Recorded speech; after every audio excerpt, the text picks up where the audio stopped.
Well, hello everyone. Today we're going to make my Amish sandwich bread, something that I created from ingredients that I was told work very well for the Amish sandwich bread that you get from the Amish Stands.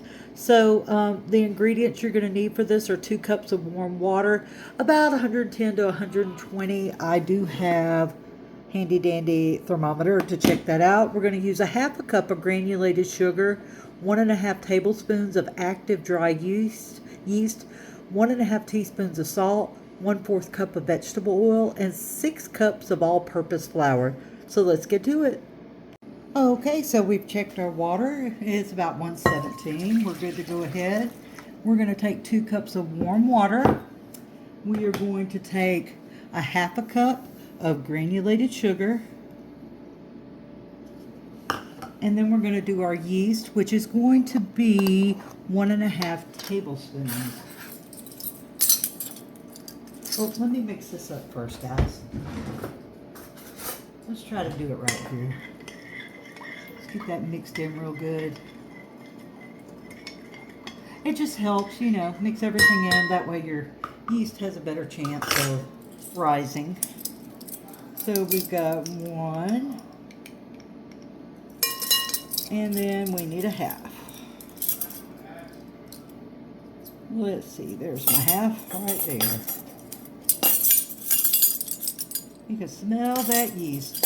All right, set that to the side. And just so you know, I'm using the one in the jar. Always buy it in the jar if you can. It's just easier to mix. We're gonna mix this up. Mix it up.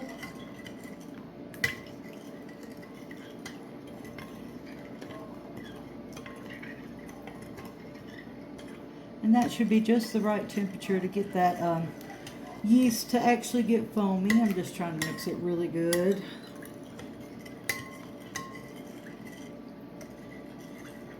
All right. So we'll leave that sitting there 5 to 10 minutes. It just depends on, you know, how long it takes to get foamy. And then we'll go on to the next step. And this is what your yeast, sugar, and water are going to look like when they develop that foam that I'm talking about. Oh, sorry, you hear my timer going off because I had it timed. And so this took about 8 minutes for me to get it to foam. So next we're going to start building the dough. Okay, so let's get busy. And now we are going to put in our salt and our oil. For our salt, we are going to use 1.5 teaspoons. Give me just a second and I will show you that. Give me a moment here. There is 1. And just for you guys, I will keep it in a measuring spoon. I usually just eyeball it, I'll be honest, but I'm trying to do it right for y'all today. And there is a half. So now we've got our salt added in there. And the next thing we want to do is add our oil. I am actually going to use olive oil in mine, just because that's my preference. Of course, you can use regular oil. You can do whatever you want. I'm going to use olive oil today, just because it's a preference. So let me get that 1/4 cup of olive oil going. And there it goes, olive oil right into the mix. Get rid of that. And now we get to have a little bit of fun. We're going to start adding our flour 1 cup at a time. And the reason we're going to do that, well, you're going to see, because it's going to get really, really hard to mix in after a while. So we'll start with a cup. Cup 1. Let me get that over there. And if I overdo it a little, it's fine. I'm going to mix that in.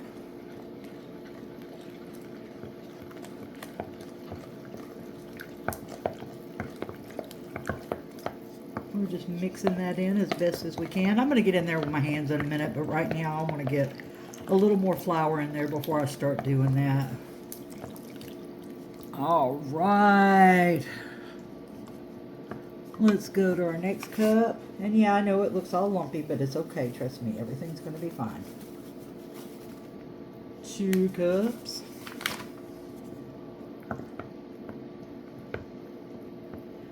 And you can mix with a spoon. I use a wooden spoon always. But you can do that until it gets too thick, and then you'll move to your hands. And as you can see, we're nowhere near thick enough for me to mix with my hands yet. And don't worry, I do have more flour, guys. I was just trying to use this one up before I opened the other one. Always trying to conserve. Let me get this other bag of flour opened. I guess I should have had that open. I knew I was going to need it, but hey, you can look at that clumpy mess over there and watch how it turns into a beautiful loaf of bread soon, which I think is pretty cool. So let's get this going. Let me get some more flour. This will be 3 cups. And guys, I'm telling you guys that just as much as I'm telling myself. That's the 3rd cup going in. And yeah, it's going to get a little messy, you know. Are you even making bread if you don't get a little messy? So this is what it looks like after cup 3. Starting to get a little thicker, which is awesome. I actually like getting in there with my hands and playing with it, so I'm ready for that. So cup 3 down. Mix that all in real good. I don't want it clumps, but as you can see, it's all clumps right now, but we're going to fix that. All right, let's go to cup 4. We're getting there, guys. Cup 4. Get that mixed in. Yeah, you can see it's already getting thicker and thicker. It's fixing to be hand time. This is one of those things where your mama told you not to play with your food, where you're going to play with your food. You get to go against those old mama rules. Maybe that's what makes this so fun. Alright, we're getting this in there. Let's get all that flour mixed in. Alright, look at that. Look at that beautiful, beautiful dough forming. Man, it's just getting better and better. Alright, let's get in cup 5. And I'm pretty sure we're going to start mixing with our hands in just a second. Because we only got 1 more cup of flour to go. I don't know why I say I'm pretty sure. I know for sure because I think I've kind of made this recipe 100 times now. I do add the 1/2 cup of sugar. I'm going to let you know, you could get away with doing, you know, less than 1/2 cup. My kids like it that way, so that's how I make it at home. You can definitely take it down. But I make it the way they like it because I want them to eat it. Alright, we got that one. And then let's pour this last cup in and start moving around with our hands. We'll see how this works. Why did I do that? Let me just dig it out of the bag. It's so much easier. It is so much easier. You just dig it out of the bag. And there's our another one. I'm going to go ahead and put this to the side. Get a little flour on that so I could get the dough that's on that spoon off. Hey, I'm not wasting food here. I am making a mess, but that's always good, right? Making a mess is fun. Alright, let's just get in there and work that dough. We're going to work that dough with our hands because we're working with our hands and we're cool that way. And yeah, it's going to stick to you guys. Sorry, just a way of life. Woohoo, I am making a mess. Ha ha! This is so much fun. Mix that and knead it by hand. Get it mixed in here. We want all that good flour mixed in. Man, this is like my favorite part, just mushing the dough. It is so cool. I want all this flour. Don't you try to skimp out on me now. I want all that flour. Oh yeah. Let me get some of this flour down here and see if I can get some of that bread off. Woohoo! Alright, we're getting it all mixed in. After this, we're going to turn this out on a floured surface. And we're going to do some real kneading. So, just hold on with me just a minute. I'll be right back.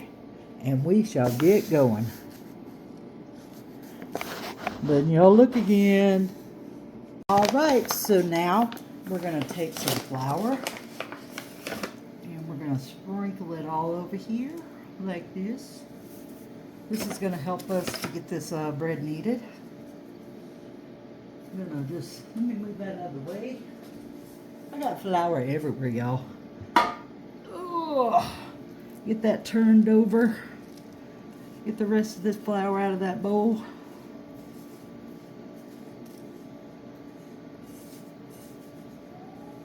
All right.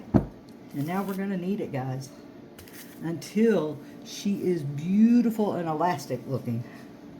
That is what we are here to do. Knead this bread.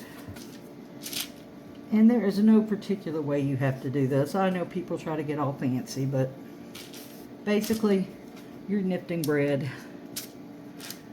I'm sorry, you're kneading it. You're not knifting it. If it gets a little sticky on there, I put some of the flour on, and then I'll just work it one way, fold it over itself.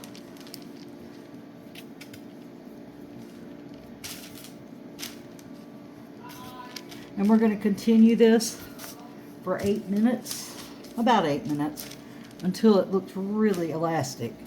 And I'm not sure you guys want to sit around and hang out while I'm doing that, so I'm going to go ahead and just take a pause here, and I'll come back when she is perfectly kneaded and elastic, and then I'll show you what we do. All right, as you can see, we kneaded this for about 8 minutes. We've got it so it's, you know, it's just pretty. And what we're going to do now is we're going to take this, we're going to do the first rise. We're going to put this in a really, really good greased bowl, and I'm going to cover it with a hand towel, and then I'm going to let it rise for about an hour, or basically until it doubles. So we'll be back. I figured I might as well go ahead and show you how I grease my bowls. Again, I use olive oil. You can use vegetable oil. You could use butter. But I want to make sure that this is good and greased. That way I can just pop my loaf, my bread in there. And I do want to make sure that this is fully covered. Now, if I was making bread for someone else, obviously I'd be wearing gloves. But it's for my family, and I am very hygienic. So we have got our bowl actually greased. We're going to pick this up. Maybe. We're going to plop it in the bowl like that. Just like that. And I'm going to go ahead and grease the top just a little with the rest of my leftovers. And then I'm going to cover it with my favorite towel, even though I know it's not, you know, harvest time, guys. I'm going to do that, and it's going to rise for about an hour on my stove, which I have turned on and ready to bake my bread. See you soon. Okay, now this is my favorite part. You actually, if you're in a really bad mood and you need to take out some aggression, punch the bread. So yeah, we punch the bread, guys. Sorry. You do. You punch it. All right, that's the next step. After you've punched it down and taken out all your aggression, go ahead and sprinkle some flour. You know, because we didn't make a big enough mess last time. And we will dump this baby out. Maybe it's heavy. Oh, Lord have mercy, she's heavy. And then we're going to just pinch it. And we're going to make our 2 loaves. Okay, so we got our 2 loaves of bread. So, let's go into what we're doing here. To shape these for our pan, we're going to take it and fold it over. And then we're going to fold this over. Then we're going to fold this over. And then we're going to do that again. Flatten it out. Roll this over. Flatten it out. Pull it back in. Roll it out until it's the shape you want for your loaf pan. This one is good. All right. Now let's do the next one. And as you notice, I got a little more because I have 2 different size pans. So we're going to roll it over, flatten it out, pull these in, flatten it out, roll this over, flatten it out, roll this over, flatten it out, and just shape it for your loaf pan. Make sure your edges are, of course, nice and sealed. And then, let's see if you can see. Woo, making some noise there. I'm just going to, got to make a little noise. I'm going to spray down these pans really generously with my cooking spray.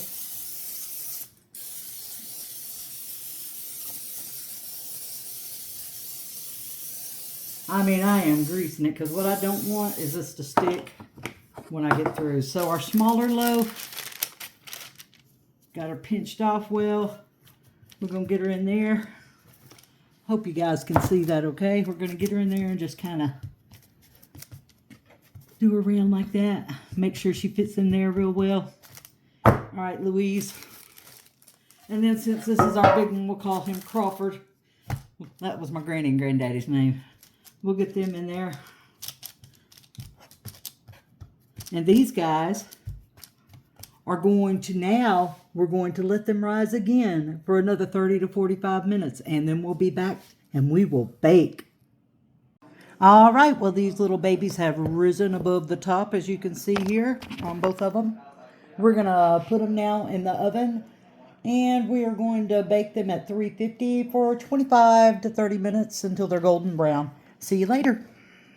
Okay, we've had these in the oven about 25 minutes at 350. And the one way you can really tell these are done is by doing this. If it sounds hollow, it's ready. Both of these sound very hollow. So now we're just going to let them sit out and cool down. And then we'll be ready to eat it, but we do have to let them cool down, and I really suggest cooling them down completely before trying to cut them because it just really messes up your bread if you don't. One of the things that I do after I get them out of the loaf pan is I will just take a stick of butter and go all over the top. Now what this does is just helps your bread stay softer, and not to mention it just tastes really good. And it's hot. It's still, just came out of the oven. So you want to do that when it's still hot. So you can just rub that butter on it and it melts right into it. Look how beautiful that loaf is, guys. It's beautiful. And I try to do it all over the top. Make it really buttery. And then I'll take the rest and put it in my butter dish so we can cut it and use it later.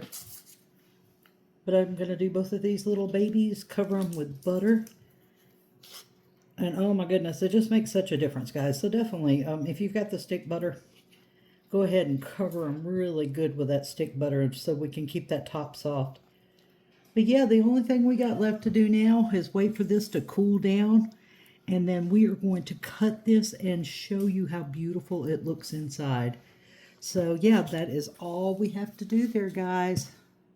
Now, I know every time in this video I've said, this is my favorite part. This is my favorite part. Well, this really is my favorite part because you know what? It's time to cut and try it out. And again, listen to that, guys. It's hollow, right? We're going to start down here on this end and we are going to cut. Always use a serrated knife. Don't use anything but a serrated knife. I don't know how I can put that in any other way. And this is what my bread looks like on the inside, guys. Look at that. Let me turn this around so you can see the other. Look at that beautiful bread.